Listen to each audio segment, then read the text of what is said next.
let's go Yeah, backwards to go forwards a little bit, Pete. yeah, Kind of give people some context. All right. So, so I obviously, I've known you now. Got to be. I mean, I started with the Jim Jones stuff like 2012 ish. So I met you yeah, right around then. yeah, Came out to do our one of our certifications where I officially met you in person. I think that was fall of 2014 when yeah, when we were killing everybody in that dungeon gym in London yeah. in Maida Vale, and we were there. And talk to me a little bit about your journey. Like how fitness became a thing. I know you did a lot of work in the movies for a bit, and then I remember when you moved to the States and took the plunge and opened up the first Pharos in Echo Park.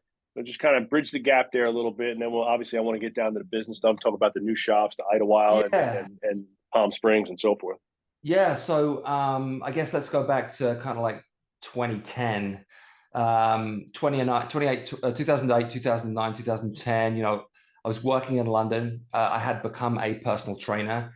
And fortunately for me, my personal training business took off very quickly. At the time, I was working in a gym called Gym Box, which was, when I look back now, it was one of the early hybrid facilities. Yep, Now, when I say hybrid back then, that was more kind of like, it was when white collar boxing was mixing with bodybuilding, and then the emergence of CrossFit kind of like infiltrated it. But it was a hybrid in that way, like it was sure, multidisciplinary. There were different things on the market. And my personal training business was at that point kind of 50-50 boxing, bodybuilding. That was what I was into at that point. hmm And as I've been in fitness my whole life since I was 15 years old, always been into it. And I took it seriously as a business by that point. But then, as like you do personal training for a little while and you're like, okay, what's the next step? What's the next phase? Where do I want to go with this? And, I started looking into the Jim Jones stuff, which is obviously how I hmm ended up meeting you eventually. And went to that first Jim Jones seminar in the UK, which I think was yep, 2010. yeah, And, met Mark, met Rob, it got introduced to the whole thing, and just building that relationship. And I always tell people, just build relationships, work hard with people, build relationships, make them understand that they can trust you. Don't be a douchebag. Just work hard, get your head down, and build those relationships in the beginning. And just building that relationship with Jim Jones, and going out to Utah, going out to Salt Lake City, and coming back again, and investing in my education.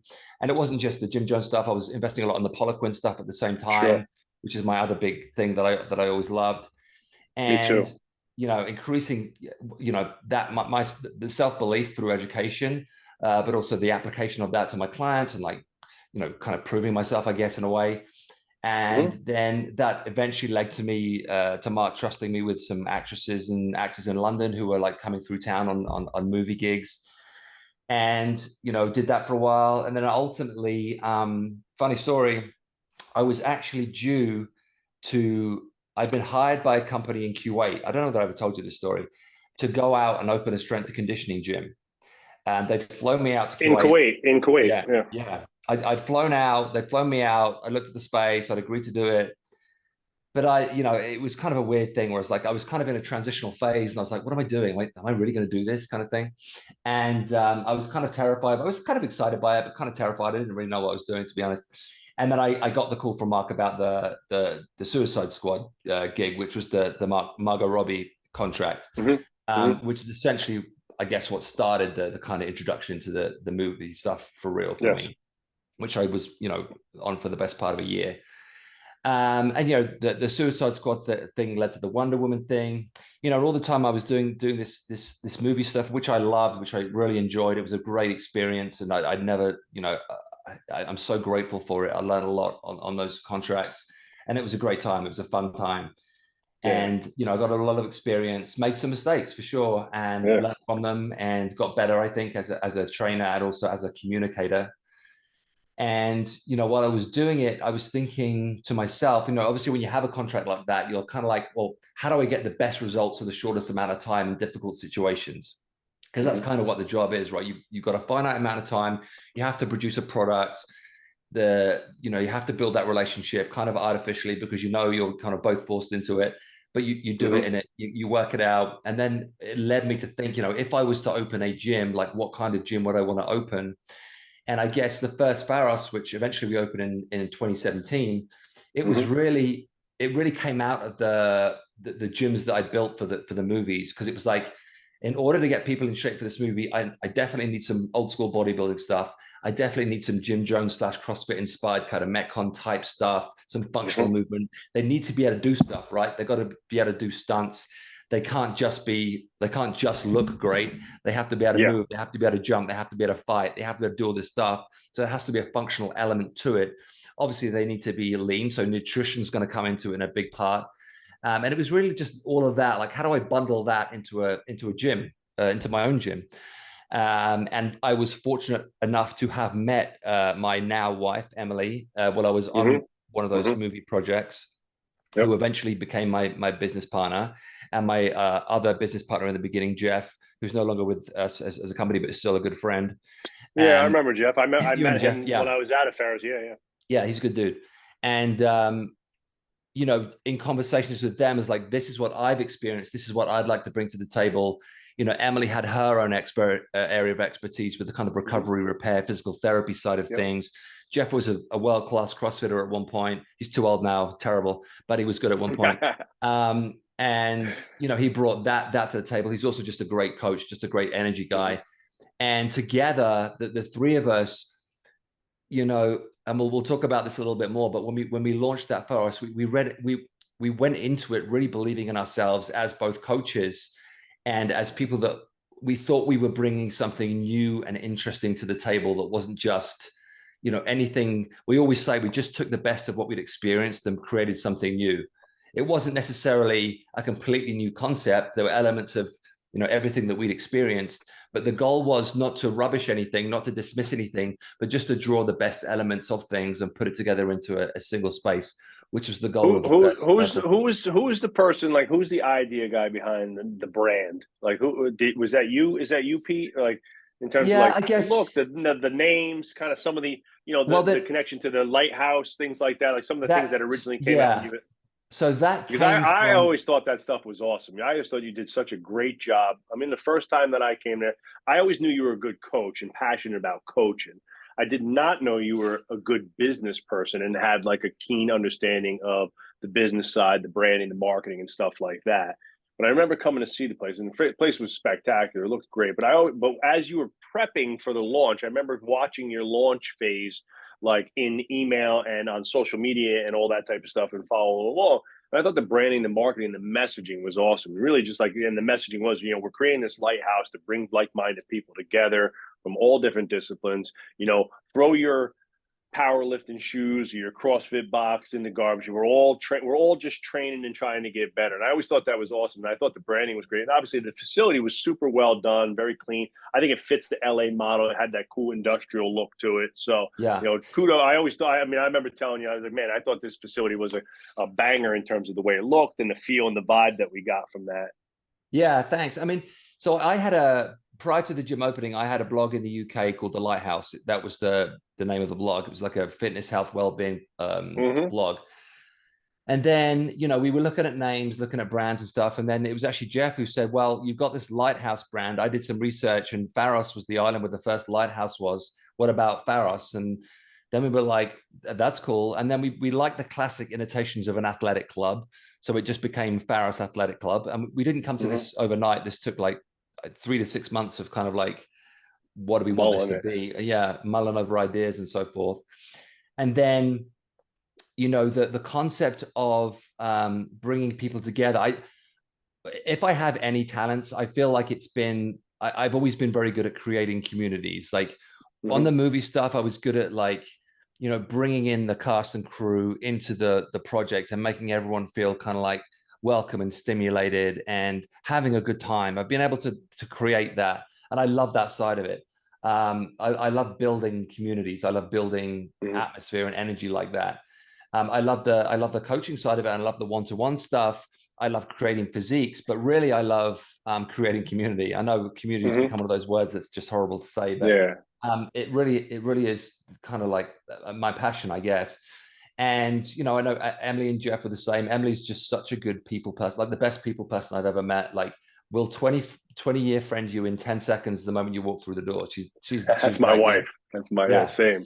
Yeah. So, you know, I think we all met each other at the right time and all had been through enough experiences and, you know, taught enough, coached enough, met enough people that we were very kind of sure of ourselves in that sense. Now, whether or not I'm a good businessman, that the jury's still out on that one. I definitely made some mistakes. But in terms of, you know, what I think we were bringing to the table and what we are still bringing to the table, I think we were right. And I think, you know, a lot of people are kind of moving on to it now. Like you see a lot of CrossFitters now doing more kind of functional bodybuilding kind of style, like kind of moving away from just doing CrossFit. You know, I saw that happening 10 years. I was like, this is going to happen. I'm Yeah. telling you, these people cannot just keep doing this day in, day out, you know, Yes. for 20 years. It's just not going to Well, happen. that and they're going to get older. So at some They're point, going to get older. it's cool when you're Yeah. 20. It's not so cool at 40. Yeah, and also just I saw, you know, you know, from all my stuff with Poliquin, from everything that I've done, from all my stuff with box, it's like you need both. You need Yeah. this kind of like you need hype, especially you know, Poliquin always said that one of the biggest indicators of how long you will live is how much lean muscle tissue you can keep on your body. And So now from that's like everywhere. That's like, yeah, yeah, now that everyone says it, but Poliquin was saying it, you know, 20 2005. years ago. Yeah, Yeah. yeah, yeah. So, you know, that was always in my head. I was always like, yes, but you can't become catabolic. You can't keep breaking yourself down. You have to build muscle. Like that Yes. was always in my head. So that consciousness, I think, you know, and you know, we're the same, Joe. We like a fucking let's go kind of workout where we just get down and Yes. get dirty and, you know, but it has to be married with, okay, but I also need to build this lean muscle tissue. Also need to stay Sure. anabolic. I need to stay healthy. I need to think about my long-term body. So then it becomes a balance. Right. And I think, you know, we saw that back then. And like I said, you know, as we've gone through as a company, we're always just going back to this kind of multiplicity, this kind of hybrid concept of are we servicing our members in the right way? Like are we drawing too much out of them? Are we putting enough back in? Is this the right thing to do for them? Is this the healthy thing to do for them? And that's a question you always ask yourself, both as a gym owner, as a programmer. As I always say, we are the custodians of people's fitness, right? Yeah. If someone comes to us, they are trusting us with their fitness. So when I'm programming this thing, I'm like, is this the right thing for them? Is this the healthy thing for them? Is this going to give them not only what they want, but what they truly need to live a long, healthy life? And you know, the goal is to provide enough variation to have stimulus and to have variation and for you to have option, because you might wake up one day, it's like, I don't want to do that today, but I can do this. Like maybe I need more of a recovery based workout today. Maybe I need to slow things down. Maybe I need to slow down the pace a little bit. Maybe more of a bodybuilding style workout is the right choice for me today. Like having those kind of options and not just like the one size fits all, no, we're doing Fran today kind of like thing. Sure. Sure. That's what we've always tried to check in with ourselves on. And so, like a lot of people, like again, right now in the industry, obviously there's a huge movement towards small group training. The micro gym, small overhead, small group training, high profitability gyms, the ones that we're doing, and a lot of other people are doing, right? The Alloys, the Brent Gallagher's. There's a lot of these gyms out there that are just these small models like this. You're kind of breaking the mold on that a little bit, and your first gym by yourself in terms of ownership is arguably a very large facility, very costly to get off the ground. yeah, More cost, more risk, right? More right. complexity, more moving parts and things like that. Talk to me about some of the pitfalls in complexity and setup, and obviously overhead costs and things like that leading into the big facility and beyond, versus like kind of again, like a lot of gyms, people listen, they're like, all right, well, I could do a small micro gym for 200K. That gym could make $600,000 a year in revenue at 40% margins. I can multiply several of those, but you can't do what you're doing in 1,500 square feet. So Exactly. Yeah. So this is the negotiation you have to have with yourself, and honestly ask yourself what you really want to do. I always said about Pharos is like Pharos is the gym that I would join because I want this. I want my bodybuilding stuff. I want this. I want my kind of Jim Jonesy type high intensity stuff. Yep. I want my boxing stuff. Like I want all these different things. A little I don't, cardio I, deck to just zone out on. Yep. exactly. I don't want to have a membership to 3 different gyms. I want this to be Yep. my space, and this is where I do my thing. Now, once you go down that road, you have to accept, okay, if you're going to go down that road, you're going to need a lot of space. You're going to have to spend a lot of money, and you're going to have a long-term plan, because you're not going to get rich overnight with this business model. This isn't like, an F45 where I'm going to have 10 franchises, overnight. This is you're in it for the long haul, because the reality is, we might bring in a lot of revenue at Echo Park, and we do bring in a lot of revenue, but the outgoings are huge. We have to have a huge, Massive, yeah. have a lot of employees, a lot of coaches. The equipment's expensive. I will say that everybody, like, the equipment will be the least of your worries. Yeah. I spend a lot of money on equipment, but it is a fraction of the money we spend on a payroll, on rent, on taxes, on bills, all this other stuff that, that you don't necessarily really think about in the beginning. I mean, you think about, well, how much is a squat rack going to cost? How much is 10 rows going to cost? Long term, that don't mean shit. Yeah. When you got 20 employees and payrolls, $500,000, $750,000, that's the difference. That's what kills you. That's what makes or breaks you. And you have to get that right. And we're still, it's not like you fix that overnight. You're always trying to, like, okay, we've had conversations about this. Like, what is the best business model to deal with this kind of scale of business? Because it is a different model.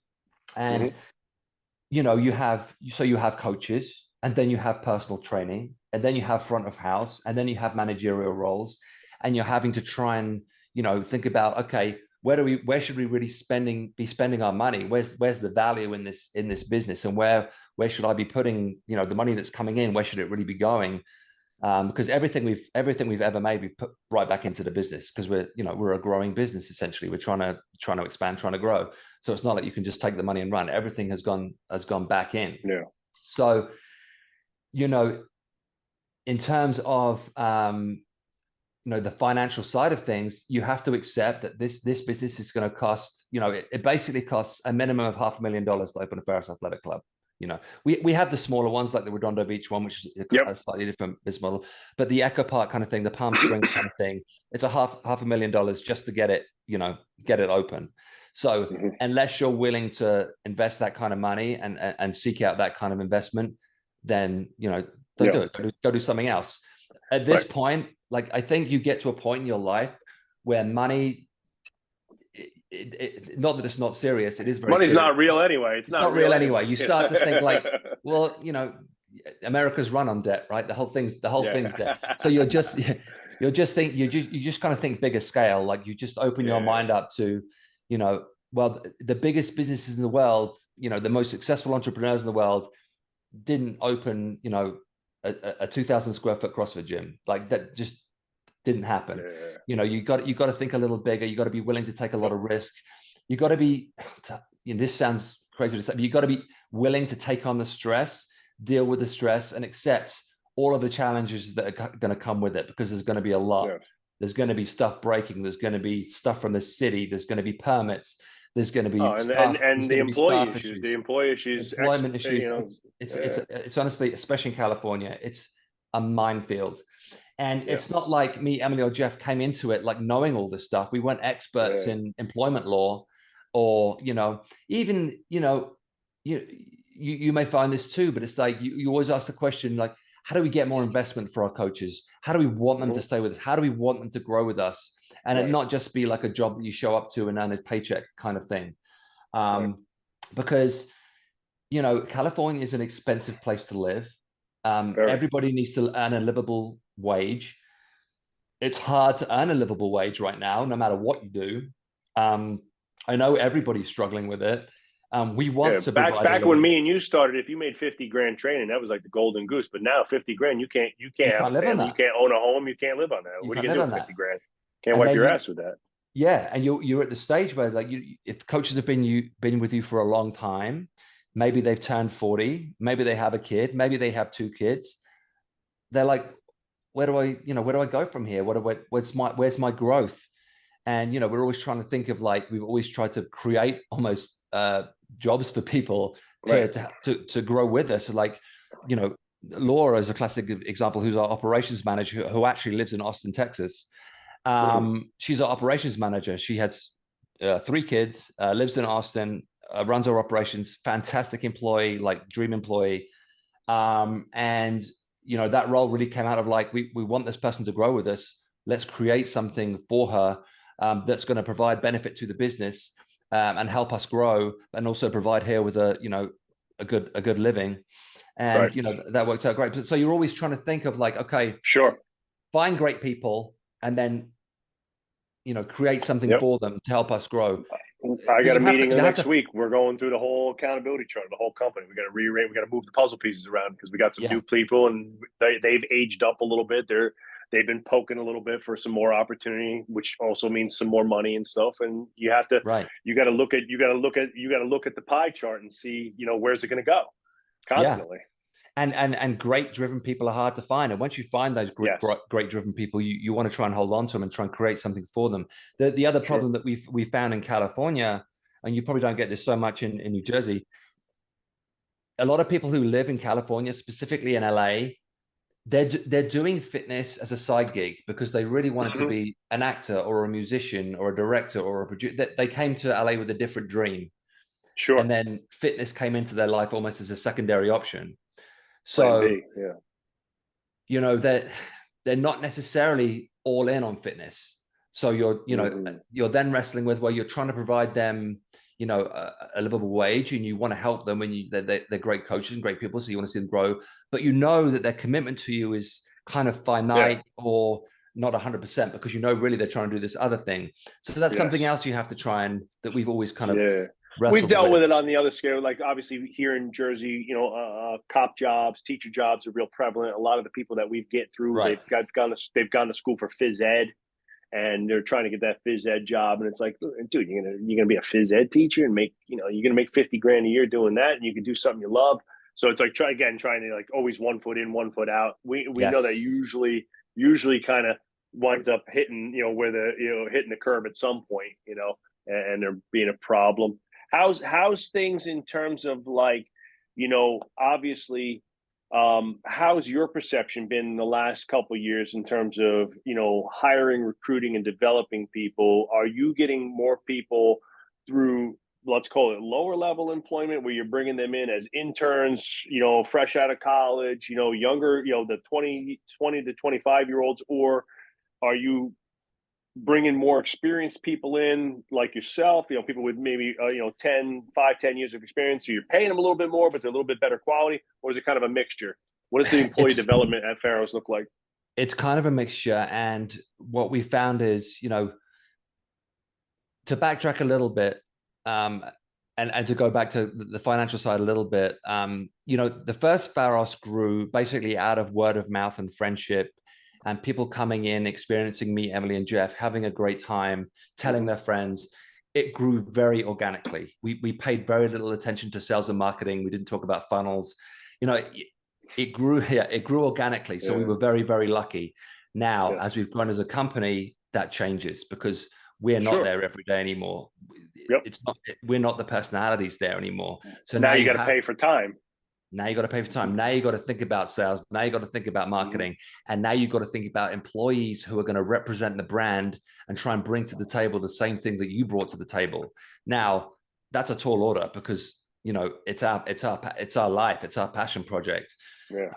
So you're trying to find the best people that are going to replicate that energy and that love, and that kind of that want to build community, as you had. And we've tried Yes. lots of different ways.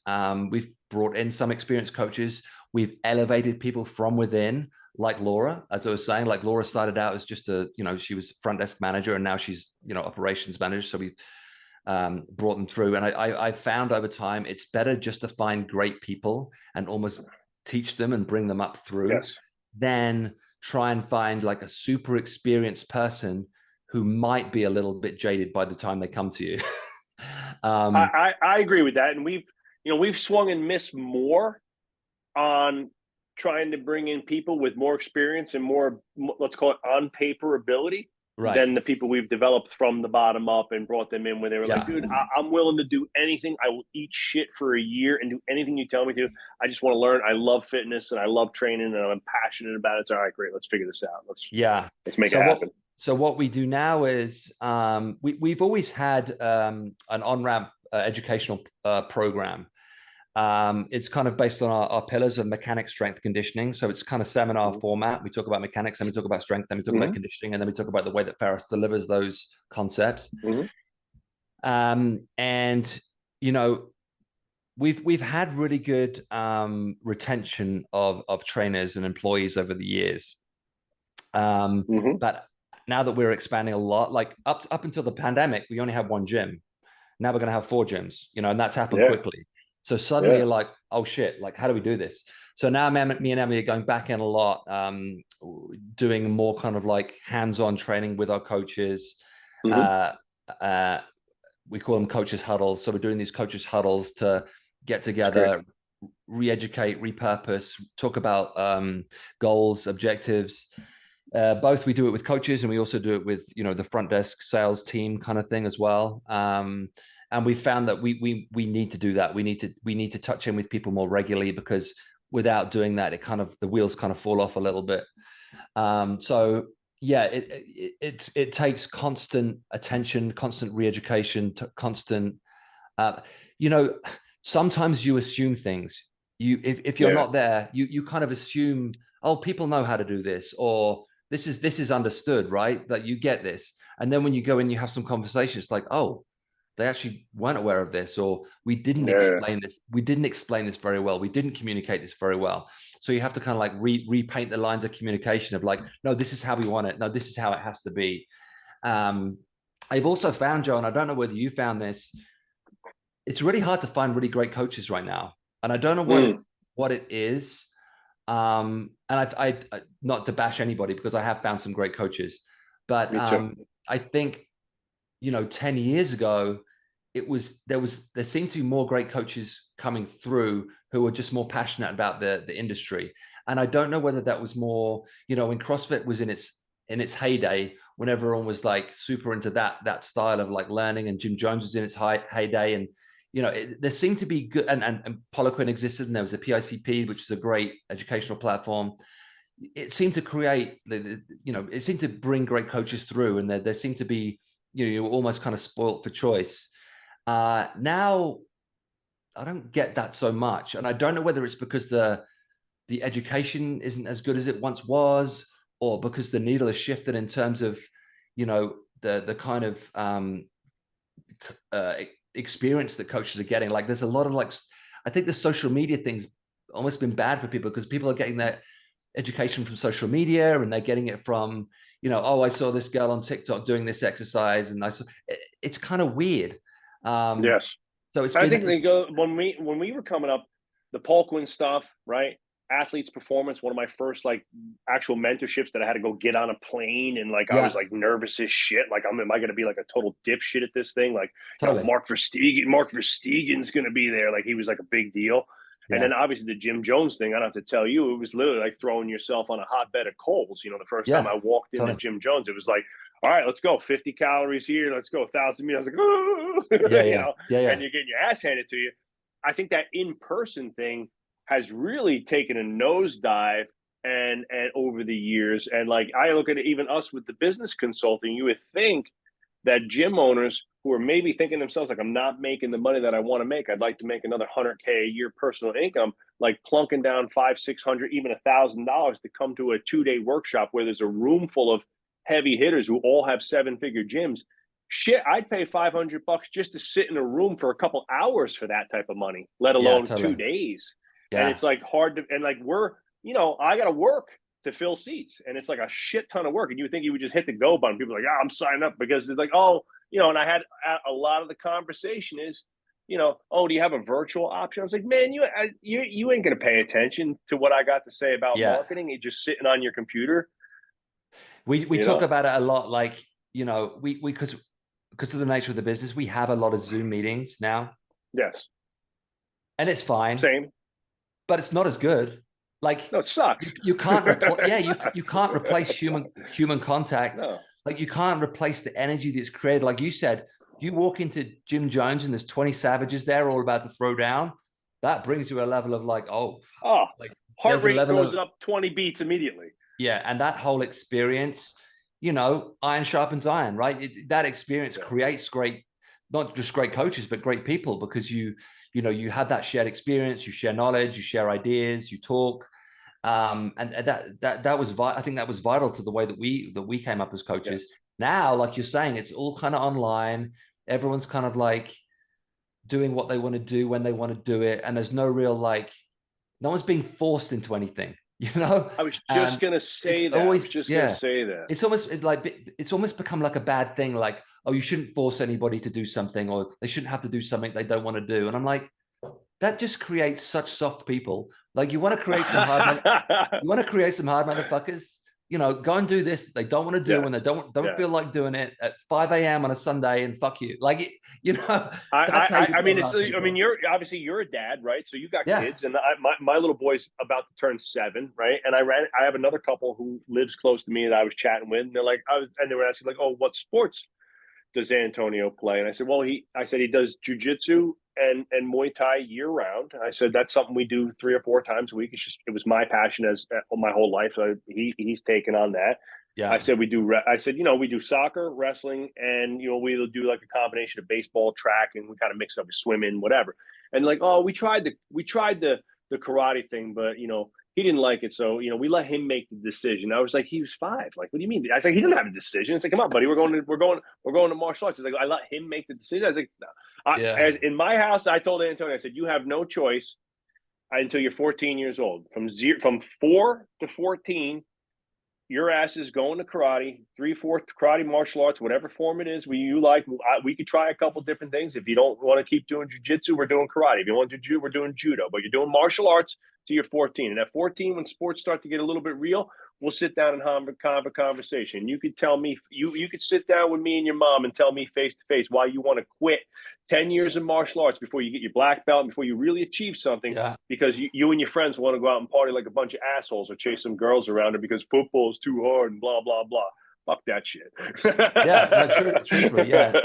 Yeah. And I think you know, same thing with my kids. Like Wyatt's just started soccer. I'm the new soccer coach, which with everything I got going on, I'm like, I don't know if this is Yeah. a good idea. But I I was so coached baseball in the spring. It's like, right. oh. I was so desperate to get him into sports because he's still only 4, but it's like Mm-hmm. I want him to get into sports now. You know, one of the limitations we have because we live in Idlewild, which is a small mountain town. There's not like a lot of options in terms of sports. Like there's no real martial arts academy up here or anything like that. So I'm gonna have to figure that out at some point. But I was like, whatever it is, I got to get him into something now. So I was like, I signed up to be a soccer coach. I coach them 4 to 6 year olds twice a week. It's the hardest thing I've ever done. It's way harder than coaching a room of 20 savages. Yes. But it's important, man. It's so important to get them, you know, engaged in something like that, get them moving, doing like we're just talking about doing stuff they don't really want to do. Like they're Yeah. fighting me every step of the way. It's like, oh, I don't want to. It's just like you're doing it, you're doing it, you're doing it. Like Yeah. you have to push them. You have to make them do it. Otherwise, they won't do anything. Of course, I'd rather stay at home and watch Bluey. Like, you know. Yeah, I think that's a big part of It's funny because obviously I'm good friends with Zach Evanesh, my buddy Zach, Yeah. and he talks a lot about this stuff. And it's like me and him were yapping the other day, and it was just, man, like, I think the digital stuff is great because it gave the world a tremendous access of information and knowledge that's Right. like so easy. But it did clip the balls off of things like Jim Jones and those badass old school training. Like, there's not a lot. Like, Mark, the original Athletes Performance Mentorship was $2,500, right? And we're talking 2003, 2000. I mean, this is a long time ago, right? It's a lot of Yeah. money back A then. lot of money. It was 25. It was 5 days, Monday through Friday. $2,500. You stayed in the dorms there, right? So you lived like I was sleeping in a room with 3 other dudes that I never Yeah. met before in my life, and like nobody. You just showed up and you did what they told you to for 10 hours a day, and it was Yeah. like It's like crazy it's like style. it's like Fight Club, right? It's that whole Fight Club Yeah, yeah, mentality. yeah. You know, that Like yeah, I remember Jim Jones. Jim Jones, when my head trainer, how we got turned on to Jim Jones was through our GM Mike. Mike had been out there yeah, a few years prior in '06, and Mark Dwight gave Mike the wrong address on purpose. And like, was because he was like, I didn't think you were going to show up. And when Mike and his cronies showed up, they're like, oh shit, you actually showed up and you took the initiative to find the place. He's like, come on in and train. And he crushed him for, for a month, Oh, right. you Yeah. know? Yeah. So I And think that's missing. I do think it's missing. And it's, you know, what it comes down to is standards. You know, standards start to drop because people were not trained to the same standard. They were not expected to. You know, we always had to. You had to row that 2,000 meters in sub-7, otherwise you weren't getting that certification. Yeah. Like that kind of pressure, Yes. it creates something in you. And then because it created something in you, you pass that expectation on to someone else, and it's not you're not bullying anybody in something. You're just trying to get the best out of someone. That's what it is. Like they got the best out of me. Now I'm going to get the best out of you. That's the transition, right? Yeah, I think we've gone too far on the ideological emotional side where it's like pushing people hard, yelling people, giving a little tough love, and kind of and be like, hey man, like these are some standards that you should be able to hit. Like as far as I'm concerned, to these days, those old standards they still hold true. Like if you can't deadlift double your body weight, unless you're injured, you're fucking you're not strong. You're not nothing. If you can't do 10 pull-ups, come on, as a person in fitness, if you're a fitness professional and you can't do 10 pull-ups, what are we talking about here? That's not bullying. That's not shaming nobody. It's called get your ass in shape. Yeah. And figure it out. Yeah, exactly. Do the work. Yeah. And I've noticed it. I've really noticed it in the last, and have you noticed the difference? This is a little bit of a side thing, but like in the realm of employment, but have you noticed the difference in the different areas that you're in? Obviously, LA, Echo Park, you got a much more concentrated volume of people. Idlewild, a little bit less. Rotundo Beach, a little bit less. Palm Springs, for all intents and purposes, a much older community, right? You got it's a big retirement community. Has there been some differences in staffing and even the community's wants and needs, right? Like I'm sure there's going to be some people in Palm Springs who want some different stuff than maybe Echo Park, right? Where Echo Park, I know you have a couple high-level CrossFitters who have trained there, some High Rocks people, and some like when I see pictures of Echo Park, it's jack dudes with their shirts off and some pretty fit women and stuff like that. Might be a little bit of a different market in Palm Springs. Yeah, I'd say Echo Park and Redondo Beach are similar in terms of like the market's kind of 30 to 50-year-olds who are in pretty good shape. We try, we don't try and exclude anybody, but it tends to be people who are on the fitter side who are in good shape, and expect that level of training that's going to get them there. Idlewild is slightly. I don't know if it's. We definitely have some older people, but there is like a lot of people moved here in the pandemic, so there's a lot of young families here.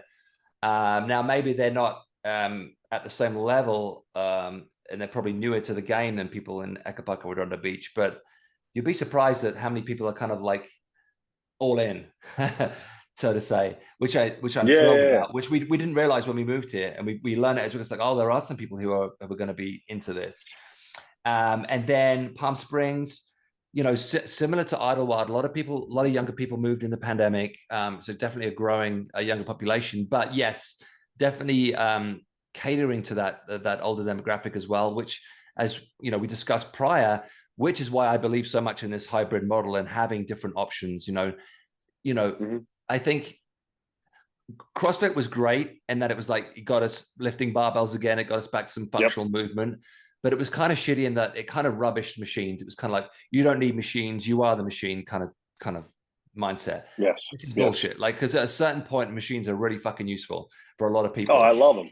Yeah. And, so when you're talking about demographics like that, having a leg curl, having a leg extension, having something that has a back supported row, having a good lat pull down, stuff like that becomes really important for certain demographics. When you're talking about strength training, you're talking about getting people moving, yes, they need some functional stuff as well.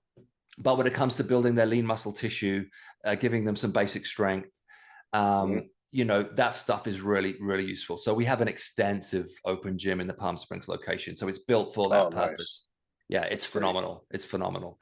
And so So talk to me a little bit about the diversity of those revenue streams. So obviously, yeah, your facilities do multiple things.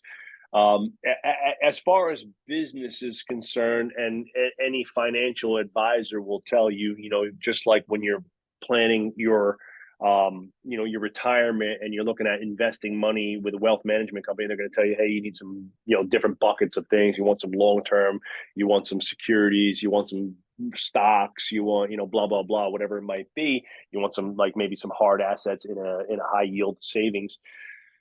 Business is kind of the same, where we want multiple revenue streams. yeah, So there's areas of the business that, if they get clipped due to something, or the economic turns down, maybe the personal training slows down a little bit, but the gym memberships take an uptick, right? So yeah. talk to me a little bit about the different Revenue programs, streams. Yeah. revenue streams, Yeah. where, and as a whole, as a company, what's your most lucrative revenue stream? Like, where does the bulk of the revenue come from?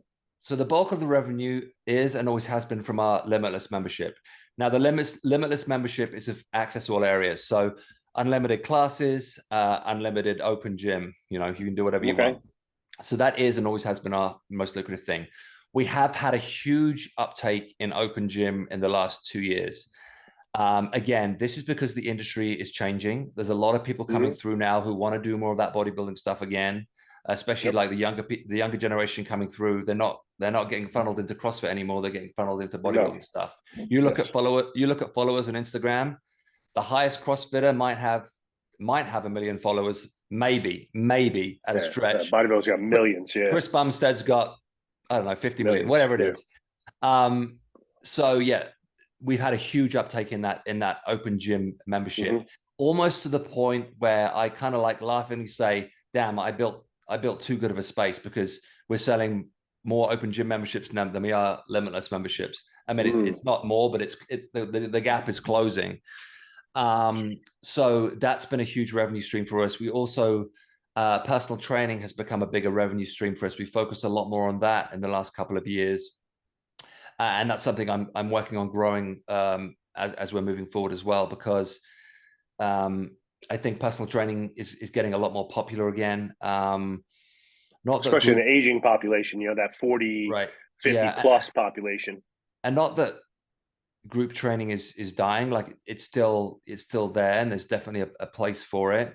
And I'm a massive fan of it. I'm a massive fan of the Mm-hmm. group dynamic, but I definitely noticed a change. I definitely noticed I don't want to do this anymore. I want to just do this. Like there's a move Yeah. back towards like bodybuilding, personal training. You know, basically what I was doing in back in the day when I first started out. Yeah.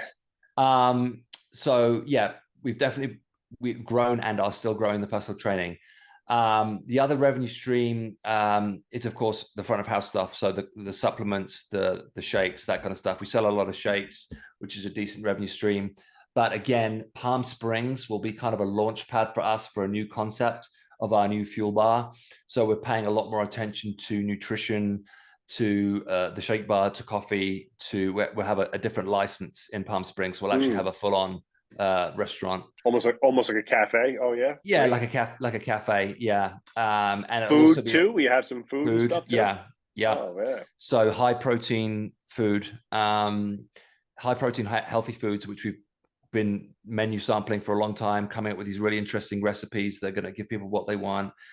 And it also has kind of like a WeWork area. So you can, because in Palm Springs, it's fucking hot, right? So once you're in a Yeah. building Super hot. when you're in a bunch in the building with air conditioning, you want to say, okay, once you're here, we're going to give you everything you need. You can train, you can work, you can eat, you can drink coffee, you can ice bath, you can sauna, you can stay here the whole day. Spend your money here. Like I'm once you're here, coming, baby. Sign me up. yeah. I love Once you're here, it. you don't want to go anywhere else. So Yeah. Super that's cool. gonna be a new launch pad for us. So a big new revenue stream there for us, which we're going to really focus on Great. hard. And once we establish that in Palm Springs, we're going to transition that back to Echo Park and then redevelop that side of it there, because it's always been a revenue stream for us, but it's never been a fantastic revenue stream. It's never made as much money for us as it should have. So Sure. that. Now we also have massage, which is something we've grown a lot in the last couple of years. I think we have 3 or 4 massage therapists who work for us right now, and then we also have physical therapists who And do work you keep for them us. as in? Do you keep them as in-house employees, or are they 1099s renting space? Like, So both. So oh, the okay. sports massage therapists are in house, The physical therapists who are licensed physical therapists are independents. Then they rent the space. They rent They within the rent the space facility. essentially. Yeah. Yep. And they're Yep. fantastic. And they're fantastic. Right. So yeah, that's another couple of revenue streams there. The one thing that I want to grow in Palm Springs, which you guys do so well, I know, is the semi-private model, Sure. which I did back in London in a gym there, which I saw the benefit of it way back then, and it was just such an awesome business model, and it's something that I've wanted to put into Echo Park. It's never quite worked out, but I really want to focus on that in Palm Springs. And again, once I get it up and running in Palm Springs, I want to transition it back to Echo Park because again, I think that's where the industry's going to go in a big way. I think the semi-private model, in terms of how a gym can actually make good money and how you can provide a good service to the client, I think that's one of the best ways to do it. It comes down to also what obviously we talked about payroll being the biggest expense in the business, right? And payroll in most businesses is the largest expense, right? Yeah. So the management of efficiency of bodies on the floor that are paying you versus bodies on the floor that you're paying is obviously the golden goose. That's the critical equation, right? So obviously what semi-private allows you to do is to drop the number of people that you're paying versus the number of people that are paying you. And that obviously makes for a good revenue model. Now, when you scale to larger facilities like yourself, just depends on, I think, the price point too. As you know, in California, arguably the most expensive state. New Jersey, the highest taxes in the country, right? Your enormous, homeowners taxes and stuff like that here. $1 million home here in New Jersey, you're paying at least $30,000 a year in taxes, like insane amounts of taxes, right? Which is just mind blowing, right? I watch the money go out of my bank account, right? So, but the reality is that I don't care how much money you have, unless you're making FU money and you got mega millions in the bank. People are feeling the crunch right now. Grocery bills are double. Totally. Service people are double up. Your plumber now, it's $500 just to show up at your house. It's crazy, right? So I think what it does too is not only allows you to streamline your staff and revenue model. Again, the people paying you versus the people you got to pay. But it also does cut the price point in by a tremendous amount to the person. So the sting of paying for privates, $1,000, $1,500 a month versus $400 to $500 a month is much, much less. And in your market, where in New Jersey, most of the people that we are dealing with can afford $400 or $500 a month. There's not a lot of people that want to pay $1,200 to $1,500 a month in perpetuity. Right. And that's just the reality of it, Right. Totally. Yeah. And especially I think in Palm Springs, where those people will benefit massively from the semi-private model, because if they are a slightly older demographic, if they are, wanting to use the machines a lot more, like having a coach there managing 3 people, like in a circuit kind of thing, that's kind of perfect for that demographic. Yeah, sure. And to your point, Joe, one of the biggest lessons we learned in Pharos Echo Park, one of the biggest mistakes we made is offering too much. Like I've always been the thing of like, I want to provide as much value as possible. Well, that's a nice thing to say, but then you get into it and it's like, oh, fuck, we got 20 classes a day and we're paying coaches 40 to $60 an hour every day. Like that adds the fuck up. And yes. You realize, and if every class isn't packed, you're like, oh shit, we're not making every class isn't packed. Right. You look inside the classroom and there's like 6 people in there jumping around like shit. I'm breaking even on this class. And like, you're breaking even. And you're not it's not like you get more money the more classes you have. Like everyone's paying the same membership. They just have more. There's just more available to them that you're paying for. So yes, I want to provide great value. Yes, I want to provide options. But looking back, we should have been a lot more conscious about the cost of operations. Like, oh, this is a good idea, but how much is this really going to cost us? Great point. Part of the problem is, when you have a big facility like Echo Park, it's 22,000 square feet. It's like, well, what do we do with this space? What do we do with this space? So it's like, well, let's have our class-based gyms here. Then let's have our open gym here. Then we'll have a boxing gym upstairs, and then we'll have a training room next to it, and then we'll have a repair room next to that, which is fantastic because you walk in, and you're like, oh, this is great. This is great. Oh, it's great. It goes on forever. But then you're like, oh, well, now you have to, do something in these rooms. So you have to fill Yeah. them. And then it's like, well, And how does that generate revenue? Yeah. how does that generate enough value to make it worthwhile? Because, whether there's 3 rooms or 4 rooms or 5 rooms, they're still paying the same limitless membership. So Yes. it's more for them, but it's not Yeah, more sure. revenue for you. So, Sure. I Sure. thought about other Well, talk things to me like, about some of the big mistakes that you made. So like what obviously now you're a seasoned veteran, obviously of the X's and O's gym game, but now on the business side, you've been in business now for almost 10 years total, right? yeah, 2017. So 8 years plus, right? Coming into year 9. Got 4 gyms open, right? So made a lot of mistakes, like you said. What are some of the things that you're doing in Palm Springs that you're changing? Obviously, semi-private, less classes. Start off with less classes. Rather, you build into the yeah, class schedule as opposed to starting with 50 classes, then having to retract stuff like that. right. And definitely employment wise, being a lot more conscientious and cautious about people that we hire that actually Mm-hmm. are right for us and right for the brand.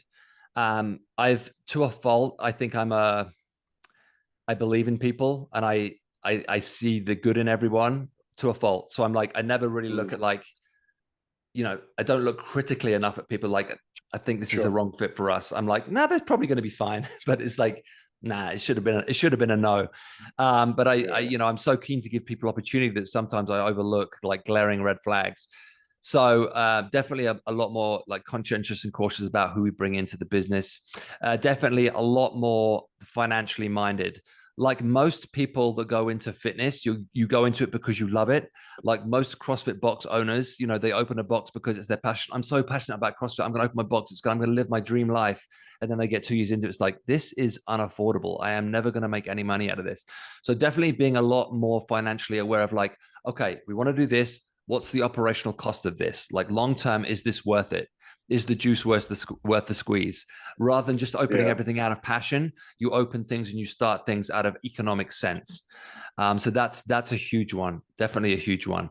Yeah. Um, yeah, the other thing, just in general, is marketing, right? It is that thing of like, we're at the point now where you have to think about, how do you keep people coming through the door? Because the reality is that over the course of time, people will leave. You can't rely on, the people that you start with being there forever, because not everyone's going to be there forever. So you have to think more about, getting people coming back through the door, thinking about marketing, thinking about funnels, thinking about sales, building a sales team effectively, which is the next like big thing on our part. Do you have a dedicated sales team, Joe? Yeah. Yeah. We You do. do. We do. Yeah. So Yeah, that's and that's we don't. something that came post pandemic, Pete. I mean, Yeah. we had started it. We started it in like 2018, going into 2019. That was the first time we assigned somebody as a director of sales, Right. but we didn't really build a team, and they were still coaching a ton, and it was kind of like a piecemeal type thing. Once the pandemic hit, we said, look, in order to bounce back from this, and obviously, what the one thing the pandemic did for a lot of gyms was allow you to kind of reset the bar, clean the slate a little bit on processes, procedures, and people that weren't living up to the standard in a sense. And so we cleared house a little bit. And in the pandemic, for us personally, we got rid of our class model almost entirely, doubled our prices, cut our offerings in half, and instantly became more profitable. So it was like, Mm. wow, like where was that one? And part of that was moving me into the marketing seat fully, where it was like, all right, Joe, you're the most creative guy we got. You're the guy who writes the emails, does all the videos and stuff like that anyway. So you got to own the result of marketing. And I want you, in a sense, buried to your computer and you're out marketing. So that's what I did. And then Right. we built our sales team, which now in this building is 3 individuals primarily. And then in the smaller shops, what we do there is that the facility leader leads the launch and they're the primary salesperson, right? And then obviously they get very busy training. Once we get to a certain number of clientele, or we pre-sold enough clientele where we can bring in that second full-time trainer, that full-time trainer takes the afternoon schedule usually at first. And that way the facility leader trains the morning 6 to 11, 6 to 12 or whatever, and then the rest of the afternoon is all sales, client workshop, intake and lead follow-up. Right. So you wouldn't say your sales force is centralized. You have like a sales force in each location. We have a sales force in each location, and just to your point, and probably where your head's at this point, is creating a, you know, a uncentralized, you know, or let's say a non-location specific sales force. And yes, that is one of the key bullet points on our docket for the upcoming 18 months as we open up a few more facilities. The ability, so like we hit a home run with our last facility leader, Anthony. He did a bang up job on the launch, crushed it. We opened the doors with 92 members. Our break even was 50. Everybody was high-fiving and hugging. We were having a great time. The reality is that if I open up 5 more of these, right, the likelihood that I'm going to hit a home run grand slam on all those is probably Right. about a big fat zero. Right. So to utilize the talent that I have and make sure that I'd rather open the door with 65, but know that we can do that every single time. You know what I mean? As Right. opposed to, oh, this guy crushed it at 90, but then the next one hits a dud. It's, you know, we open with 40. It's like, oh crap, now we're, you know, opening up the door in the red. We're hemorrhaging money. So that's really where we're at. We're going to open up that center. Is that what you're thinking? Is the Yeah, next move for you guys? yeah, I mean, obviously, you're always going to need people on the ground. You're going to need Yep. someone there to meet the new Assessments and candidate things like assessment that. and that Sure. kind of stuff. But I'd love to kind of have, a centralized sales force where, when the phone call first comes in or when the lead first Mm-hmm. comes in, we have expert salespeople to deal Yes. with that call. Because the other thing that's hard to find is great salespeople. We talked Yes. about Yes. coaches, but it's also like a lot of coaches are terrible salespeople Yes. because Right. it's not their thing. They're not interested in it really, but it becomes so important to the longevity of the business that you need to Sure. find people that are good at it. So in my mind, I'm like, yeah, I need people who are really like focused in on and are excited by sales to head up that side of things. And then I Yeah. need coaches who are expert coaches to do the coaching. Like, and Yes. And they're I think separate things. I'm sure you did the same thing. One of the big mistakes I made was trying to like force people into that. And in a sense, like trying to find this unicorn who's like, why don't you understand business like I do? Why can't you sell? Why Yeah. can't you? What do you mean you're not a great? You didn't do Paul Quinn? What's wrong with you? And it's like, wait, Yeah. you know, most people don't have the bandwidth. There's a reason why we're on this side of the desk, right? And it's like you Yeah. know, I'm not saying that I'm this ultra exclusive special guy, but we, Dan, my business partner, your partner, your wife, Emily, you know, there's another gear, and most people just want to kind of, I just want to train or I want to sail. So I think Yeah. my buddy Devin. I'd love to connect you to Devin Gage. Devin's a good personal friend of mine. I don't know if you've ever seen him or met him. His name is Devin Gage. If you look him up online, it's Gage Strength. He's got 8 gyms. He's got a big facility like mine. He's opened up smaller, but he's on a tear. He opened up 7 gyms in the last 18 months, right? Oh, wow. And he's our keynote speaker in a couple of weeks at our retreat in Arizona, right? So in 2 weeks we're going to be out there with him, and he's our keynote. He's a great guy, really great guy. But he did exactly what you're wanting to do, and he created an appointment setter.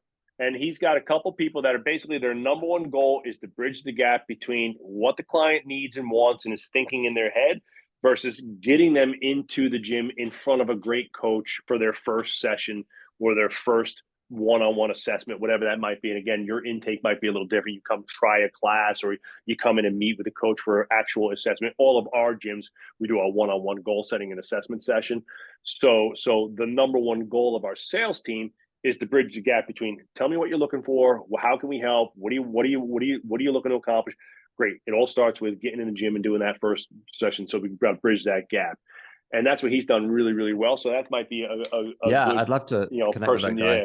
I'd actually Yeah, love for to come to sure. your. I'd love to come to your Come thing in out. Arizona as well. I'd love to. Let me see if I can work it out. Come out. We're Come out. so We'll we're talk so about that yeah. when We'll we talk about finish it up. later. We'll talk about that. Yeah, yeah. But also, so yeah, other things that lessons that I learned, mistakes that I made. With the Redondo Beach location, we kind of like rushed into it, and honestly, Mm-hmm. it was a decision made out of ego rather than common sense. I walked into a gym. It was a beautiful gym. It was going under. It was struggling. I had friends that were training there. It was that thing of like everyone saying, save me, save me, save me. My fucking superhero complex kicks in. I'm like, I'm going to save these people. I'm going to save this gym. I'm going to turn it around. And the moment I did that, it's been such a hard Yeah. transition. And what we really should, because we just continued it, right? So we overtook someone else's business and tried to grow it rather than Mm. closing it down, doing a pre-launch, getting a whole Yeah. campaign behind it, and then Yes. relaunching it as a Pharos Athletic Club. Because the Yeah. problem with it Yeah. is like you kind of carry the baggage of the mistakes that have been made by the previous Sure. owner, and Yes. it's still known for what it And was. you didn't get the community that was there to kind of be okay with the idea of this culture and community is kind of going to the wayside. Now you're going to be part of our new culture and community and Yes, yes, they're because hanging on to all you're that. trying But to be. back in the day, it used to be this. Yeah, exactly. And it's like I'm the worst fucking people pleaser in the world, so I don't want to let people down. I don't want people to be like upset. But at the same time, from a branding point of view and from a business decision, it's like, okay, if we're going to do this, we have to take our time. We have to close it down.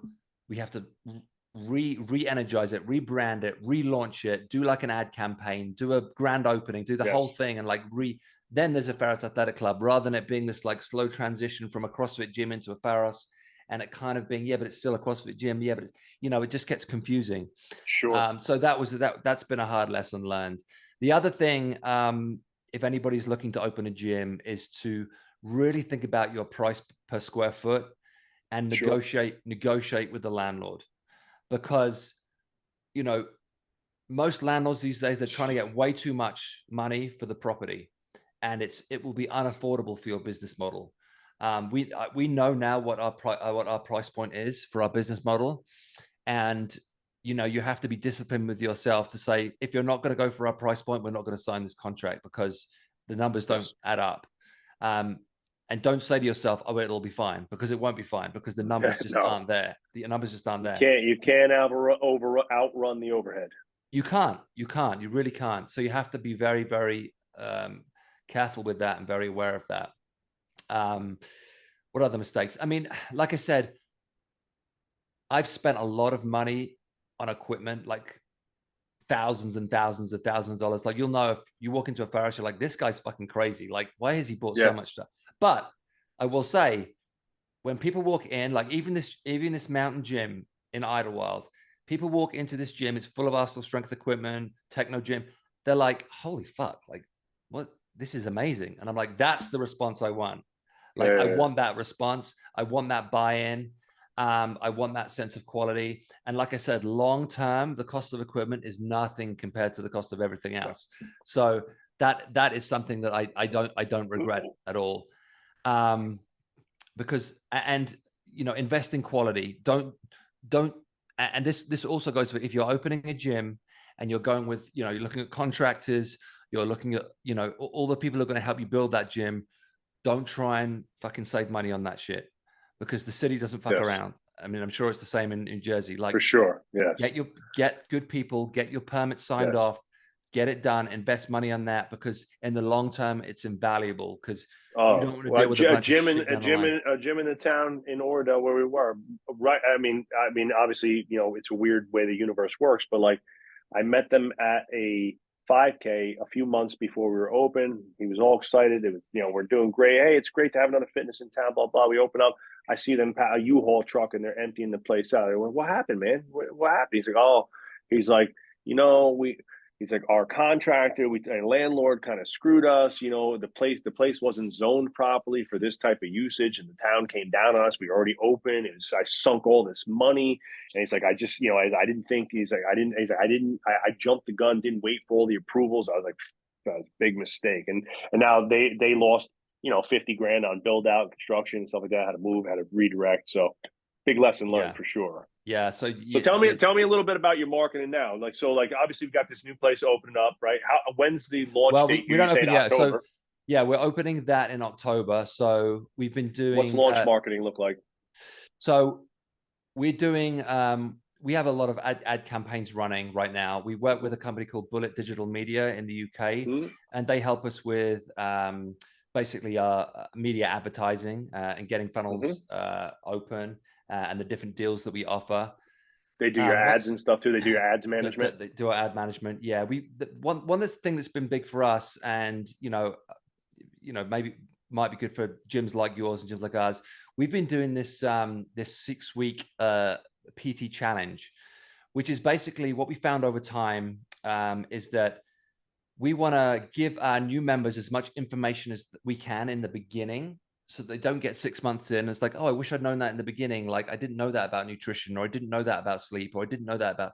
So we try and give them as much stuff as we can in the beginning. So with this 6-week PT transformation challenge, they basically get a personal trainer 1, 2, or 3 times a week, plus a limitless membership. It's a high ticket item, obviously, but it's a great way to integrate into the gym because you get everything you need. You get we also do this thing called the Limitless Challenge, and in the Limitless Challenge, which is a separate thing, you get an awesome diary which has all the information you're ever going to need about training, about nutrition, about sleep, about recovery. Like, and we get they get like a webinar that me and Emily did, which is again talking about the same kind of things. Like, this is what you should eat, this is your protein, this is your carbs, this is your fats, this is how much sleep you need. We talk about all that stuff, so we give them all that information, and we package it really nicely. And we, you know, like I said, we kind of give them all the stuff in the beginning so that we feel that integration into the gym, not only is it very valuable to them, but it gives them a lot of buy-in to the gym, because from that point, you're like, I invested this money, I know these people, I built this awesome relationship with this personal trainer that I've been working with once, twice, 3 times a week. I've met all these coaches through all these different classes I've coached. So by the end of the 6 weeks, they're really integrated into the system.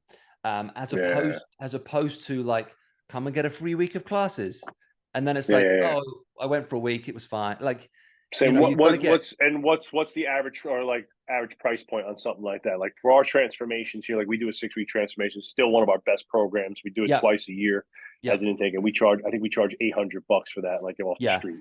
Yeah, it's basically anything between $600 and $1,800, depending on how much personal training sessions. Sure. It's essentially, it's a personal training model with the bonus of you also get the limitless membership, and you also get, you know, all this other stuff. So again, you and me know, if you're pay, like, look, when I paid that $2,500 for that, you know, athlete performance seminar, I went there, you know, I was on time, I was taking notes, and I'm paying for this. I'm learning. So same thing. If I plunk down $1,000 for training, the likelihood that they're going to buy in a little bit more is going to be there. Yeah, and it's also the, you know, you get the kind of, not to sound whatever, but you do get the kind of clients that you really want, which are people like, they're serious about their fitness. They want to invest in it. They're like, I'm here to learn, I'm here to grow. And they had that kind of respect for you as a business, and also for themselves, that they're willing to invest that amount of money. So you get really good buy-in with a model like that. So that's our big kind of like push right now that we're working. Do you have like a founding members discount, like a founding membership program? Yeah. There's essentially 3 different offers. One of the offers is buy 2 months and get the third one free, which is a very, very good offer. So essentially, you're laying down $450 in the outset for the gym membership, but, you know, like I said, 2 months and 1 month free. It's so still a great way for you guys to get the cash flow up. Exactly. We get some cash to open with. They get that 3rd month free. It's a great deal. And then there's a like a 1 month discount on there. And then there's another one, which is essentially you're reserving your membership at a discounted price for the open gym. So because we have the open gym membership and we have the limitless membership, obviously different memberships. So the discounted memberships, the best value one is the first one I told you about, the buy 2 months, get the third free, and then the PT Limitless Challenge. And in your gym now, Pete, in your gym now, who's doing the sales? Like, for the launch that's going on right now, and as you guys are forming this sales team, like, who's taking a lot of that lead information now and selling? Emily basically heads up the sales operation. Like I said, she's fantastic at it. She's the best people person I know. Like I said, 20-year friend everybody within 10 seconds. She's just great on the phone. She's great in person. We also have another girl, Madeline, who's helping us with it. We also have Eric, who's the guy at Redondo, helping us with it. So everyone's kind of growing into their sales role a little bit. Like I said, ultimately, I'd like it to improve, and I'd like it to grow. But we've definitely done a lot of good work in that area in the last year or so. And I see you putting on some like community workouts at different places. Yeah, so that's the surf club and stuff like that. That's what I was going to say. So the other thing that we built Echo Park on was doing these like community workouts, like, you know, no charge, come train with us. We're in Echo Park. We were in Echo Park, in the actual park. We just took ski ergs down, took bikes down, come work out with us. They come, they work out, they have a great time. You build relationships. So we have this one at the Palm Springs Surf Club this weekend. It's an awesome surf club. which Super sounds cool. ridiculous because it's in the middle of the desert. But they did an amazing job of building this surf club. It has like a lazy river. It has an actual surf, a wave machine thing, swimming pools, the whole thing. So people are going to come down. They're going to train with us at 9 a.m. Then we're going to do a brunch, Q&A, meet and greet, where we've got these fun little goodie bags. Oh, that's And then they awesome. can chill by the water, go surfing, whatever they want to do. And again, it's Love all it. just meeting people, building relationships, and offering something for free in the hope that it'll pay off in the long Yeah, run. Obviously, that's we, fantastic. yeah. Talk to me a little bit about staffing, right? So like these facilities, you plug in? You got a GM, a director of training. Like what are some of the key positions in these Yeah. facilities, and what are you looking to do in terms of like obviously how are you? You're the CEO. You're in a sense kind of running the show. In a sense, like break me down a little bit of the company accountability chart, kind of who's doing what and how you set these facilities up. So general manager,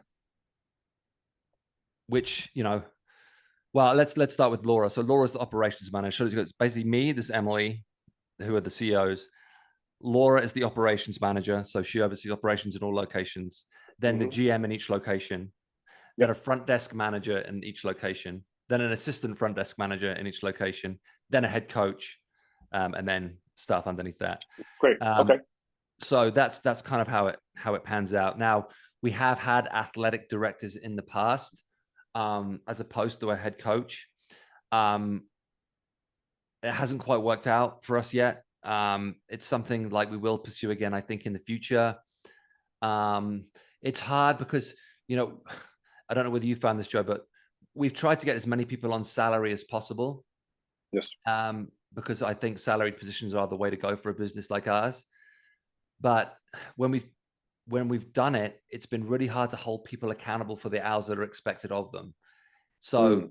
if you take an employee and say you have to work 30 to 40 hours a week, and then you have a recap, okay, what happened this week? Where did you spend your time?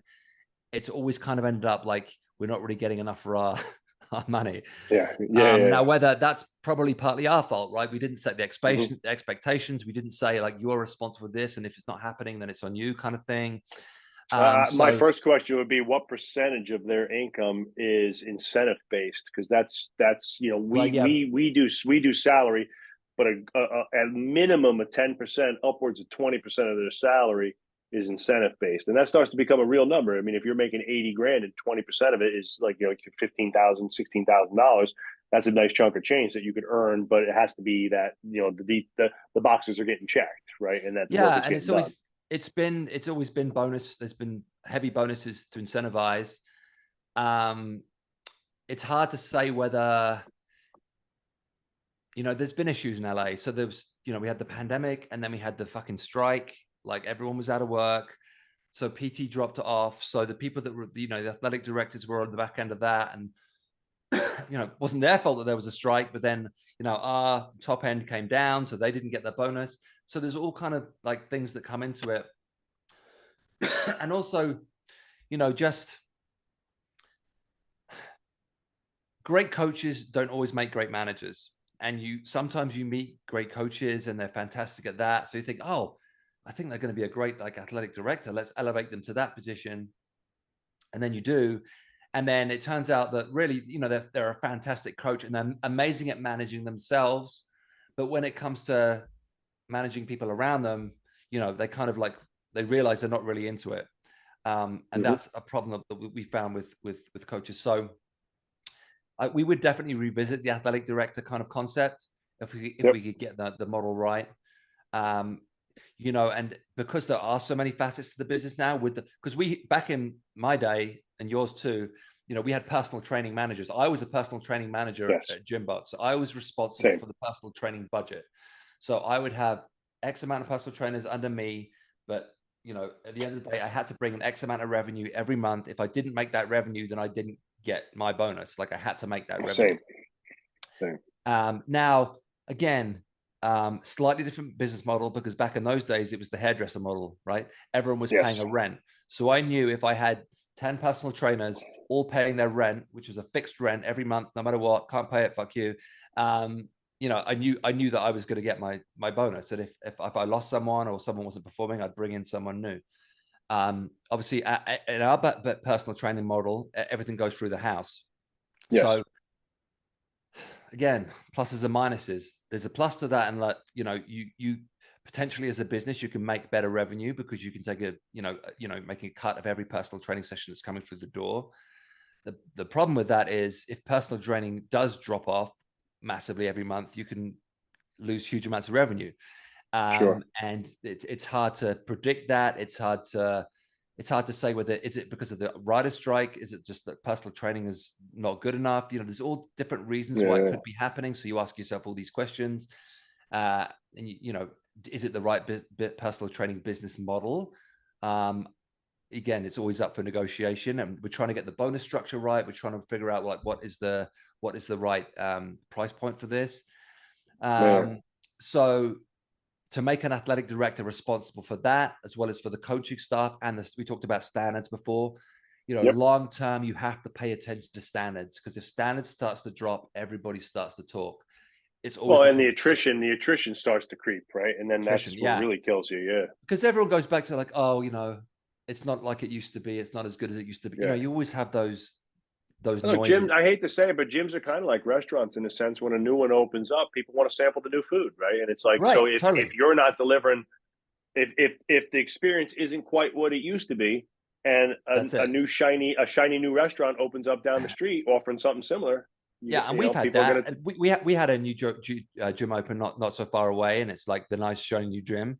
It's nowhere near as good. I haven't even been. I look at the website. I look at I know it's not. I know people are going to go. They'll be like, yeah, all right. I tried it. It's not as good. So, but people are going to go and try it, and I can't stop them because, you know, like you said, Yeah. they want to try the shiny new thing. Um, so it's like you just have to accept that. But all you can focus on a business is doing the best job possible and offering the best service possible. So if you feel like the standards in coaching are dropping, or if you feel like your equipment isn't up to scratch, or if you feel like cleanliness isn't up to scratch, if you're not fulfilling your side of the bargain, those are the things that you can change. So those are the things that you have to work on. So Yeah. for us, it's like that's where our head has to be at. Like we have to maintain these standards. If we feel like standards are being met, how do we fix it? Which is going back to what I said about me and Emily having to check back in and making sure those standards are Yes. where they need to be. Or you have to find people to work for you that are going to hold up those standards, which again is Yeah. hard. And because what It I is. also find is, and you may find this too, you can have amazing personal trainers who are terrible at the group stuff. Yeah. Oh yeah. You Oh can yeah. have amazing group coaches who are terrible at personal training, We have both. and they Yeah. can't, Exactly. they can't fulfill both, and they certainly can't manage both. And an athletic director needs to manage both if they're going to have that position. Yeah. They need to be able to like, We have our head coach is, we call it a director of training, athletic director. What do you want to say? yeah, Director of training. And obviously, you know, if you look at like their KRA or their key responsibilities, accountability, if you were going to give a job description, you know, the bullet points that would define their role are going to be, you know, excellence on the gym floor, is education and learning for the staff. yeah, Number two is the product delivery and the, let's call it, the efficiency of the product. You know, the semi-private model requires this type of equipment, these type of people. Is it the right stuff? Is it efficient? Can one person train six people in a great compact space with an efficient training system that everybody's walking away high five and smiling? This was awesome. You know, three is retention. Our director of training, Adam, manages what we call our defensive scorecard, which is, you know, reach outs, referrals, reviews, reactivations, you know, running bring a friend programs, and they manage the defensive scorecard to be generating money outside of the offensive lead generation that's coming from my desk for, you know, marketing side, right? So you right. working on the internal side of things. And then last but not least, what we just call, you know, which is like our SWIFT protocol, which is, you know, how all the other small intangibles that leads, like you mentioned, relationship building a million times. Well, X's and O's, just, and I'm sure, like, you know, me, you know, being a university professor for years, and then, you know, having a master's degree, I had a lot of professors who had a lot of acronyms behind their names, who were shitty people and shitty at Right, like totally. teaching. It was suck, you know, PhD, MD, all this stuff. But like, today we're going to learn about, you know, and it's Right. like they're just terrible. So, teaching our staff and educating our staff and having a really well defined. And they do a lot of like that. They're the ones doing group sit-ins. They're the ones doing coaching evaluations. And Dan and myself are big on sampling the food. We take a class in each Yeah. facility pretty much every week. Yeah. And like tomorrow, I'm sitting in at our newest facility with Coach Tim Karen. He's got gyms out in California, Allegiant, Oh yeah. Allegate out Yeah. there. So that's Tim. He's now on the East Coast, but he's the ex head of strength and conditioning for Army. He was a collegiate strength and conditioning coach for years. He's got a program called Prescript, which is like pretty well renowned. And we're taking a class together and doing a sit in on our shop, and that does So a he lot. works for you now? He does not. He's opened Oh, up his own gyms. He wants to come and see how we're running our small group model. got And it. I Got said, it. I'll teach you everything I know, but you got to do a coaching evaluation for me. So he's like, I got you. So he's coming down to do Right. a product evaluation, and then we're going to sit down and talk shop about the small group model and kind of some of the things that we've done. So, but to your point, it is that athletic director is product focused, and it's a multi-dimensional role that is hard to fill because there's not a lot of people who have the ability to train, educate, motivate, lead, right? And that's again, you that tends to be a tough position to It find. does. It's a lot of Yeah, it's big shoes to fill basically, and it's sure. also, it's one of those things when we talk about things I did wrong. This should have been what I should have been focused more on, like going back in, maintain. Like I've always gone back in. I've always trained at the gyms. Always been very very big on that. But having those hard conversations with coaches of like, that's not good enough. Like this needs to be better. Like stop this. Like whatever it is, like going in, nipping in the bud, having the hard conversation when it needs to be had, not letting things like fester and like not being like, oh, he's having a bad day or he's like things might be going badly in their life, like just kind of some slack kind of thing. You got to nip things in the bud real quick. And I think when me and Emily moved out of LA and came to Idlewild, and we were focused on the Idlewild gym, and we thought we had the right people in place to like for Echo Park to be fine without us.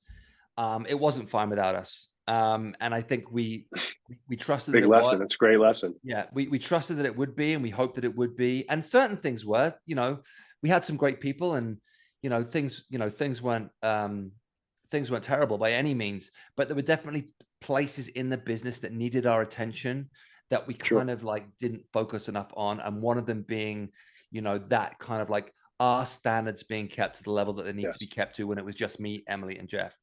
And leadership and accountability are not remote jobs. Exactly. And also people just get, if you don't check in on a regular basis, and they don't see your face physically in the space on a regular basis, they automatically like lose, focus, attention, care. You start to lose that bond. And this is a hard thing as we grow. And how many facilities do you have now, Joe? We have three. So we're not too many. You're similar to us. Open up more. So it's, but the more you grow, right, the harder that's going to be. Like hard. how are you? Let's say you have 10 facilities. How are you going to do that? How are you going to maintain those relationships? How are you going to maintain that connection? And this is the challenge that me and you face, because you're still going to be the face of the business, right? You're still going to be the, the head honcho and the person that's kind of trying to lead it all. And leadership gets harder and harder, the more people that are under your under your umbrella.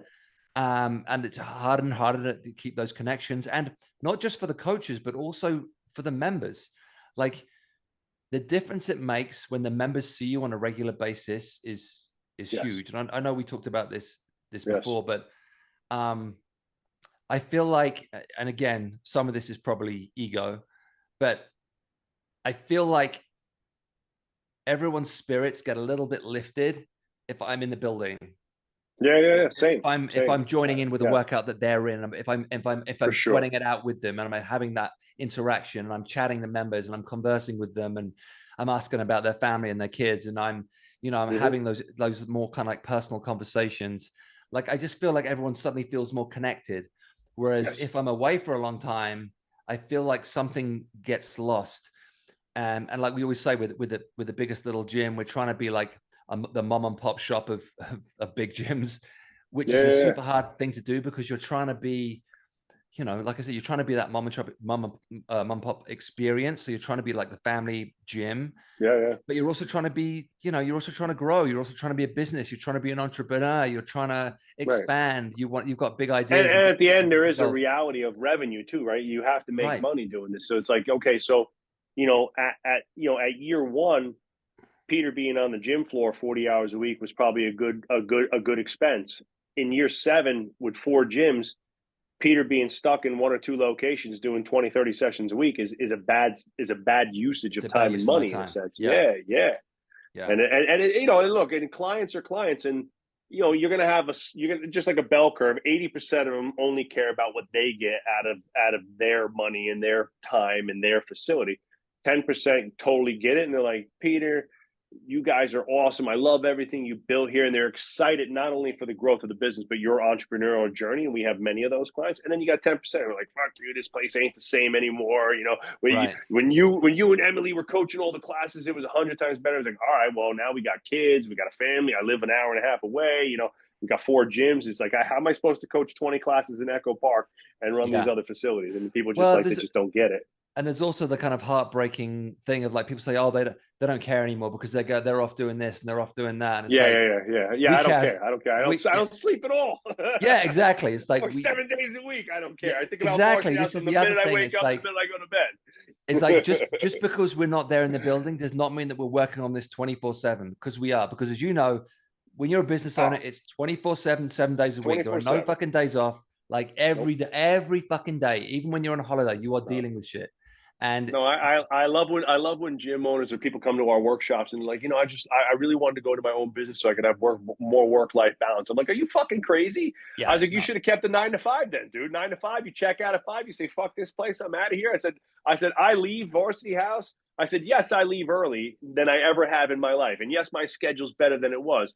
But I leave so I go be home with my son, and the phone's ringing off the hook. As soon as I put him to bed, I go right back to the computer for an hour at the end of the night. It's like it yeah, never ends, never it ever. never ends. It never And ends. when you have a client, when you have a client gets hurt or an employee quits on you, or you think you got to fire him or whatever, like those pits in your stomach and that palpitations in your heart, that's you and Emily laying in bed at 11 o'clock at night. I'm literally laying in bed with my wife, who's a financial expert. I'm laying in bed with my wife 2 nights ago.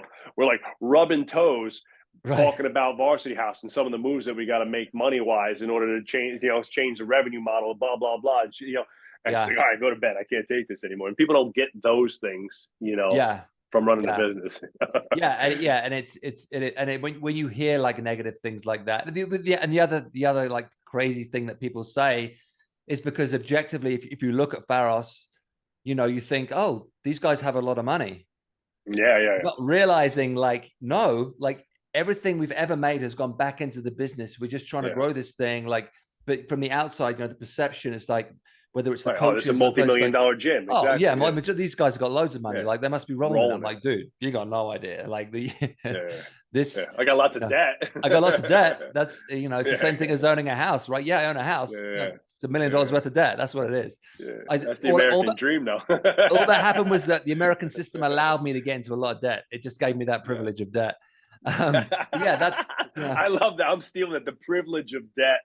yeah, that's really what it is. And that, but that's Oh my that, like I God. said, when you open a gym like Pharos, you have to be willing to take that on. Like you have to be willing to accept Yes. this is not going to pay out overnight. This is going to incur a lot of debt. This is going to take a lot of Yeah. negotiation. You're in it for the long haul, and this is a lifetime. This is a lifetime thing. You're not going to open 20 Pharoses in the next 10 years. It's like it's just not going to happen that Awesome. way. But also because we're not really interested in franchising. Like we're interested in Same. keeping things private. So Same. it won't grow like like a F45 or Barry's boot camp or anything like that. It's just not that kind of a thing. Awesome. So yeah, we enjoy what we do. Like we work super hard on it. Like I said, 24/7, 7 days a week. It's like you, I'm sure you have those conversations Yes. like, oh my God, is this even worth it? Like, we're just kidding ourselves. Burn this place to the ground. Yeah, exactly. There are moments like that for sure. But objectively, when I look at it and I look back, I'm very proud of what we've built. I love what we do. I think we provide a valuable service. Like I said, I do believe in the hybrid model that we're creating. I'm super excited to get Palm Springs open and start a new community and build some new relationships. Yes. And I'm excited for the future. Although like I said, the stress never ends, the debt never ends. If you're not a little nervous, you're not doing it right, Pete. That's the reality of it. You got to be a little. There's got to be a little risk and a little fear and a little anxiety to make it worth your time and energy, right? It's like, what's the point of Yeah, living? I know, I look. I right? mean, to wrap it up, I think this I could talk for another 2 hours because we have so much catching up. We didn't even get to Yeah, tell any old war stories or nothing like that, I but we'll do that. know. We'll save that for a part B. But This could have I'm been a super. this could have been a 3 hour Joe Rogan Oh, podcast. easily. But I'm super proud of what you've created because I've literally watched it from day one, and I remember when you Yeah, did it, and I remember coming out to see it and so forth. And I have felt all along like as far as that model of all inclusive gym with lots of different bells and whistles and having the different components of each avenue of fitness, you guys have done an exceptional job. I thought it had a great cool factor. I thought you did great branding, and the facilities are absolutely beautiful. So I'm super excited. I know you're going to hit a home run in Palm Springs. I think it's a great market, and everything I've seen come out of your shop and your camp as a team has been really really great. So if you're listening, check out Pharos Park Athletic Club, and they have a variety of facilities. Now they have 4 facilities, in and around, Southern California. And in my opinion, one of the nicest gyms I've ever been in. Beautiful and a great group of people that you could tell the passion and the give a shit factor that we always talk about here on the BOS. That GSF, Pete and his wife and his team, they care a lot about their business, their brand, and their culture and people, and it shows in what they're doing with the training wise. So congratulations to you, Pete. I'm really excited. Great, good luck with the grand opening. Hit it, crush it, smash it, thank and you, brother. we'll catch you on another podcast where we'll revamp for round two. Yeah, I love talking about this stuff, you jokes. I know we've been through it together. So yeah, anytime you want to chat, just let me know. I love catching up with you. And Thanks yeah, so much, man. I really if anybody's listening and they want to check it out, the easiest way to do it is just go to jointhepack.fit and you have a list of locations. You can just select the location you want. You can find out everything you need to know. fantastic. We'll make sure we get that out. Thanks, Peter, so much. We really appreciate you taking the time to come on the podcast today. Anytime, brother. I appreciate you.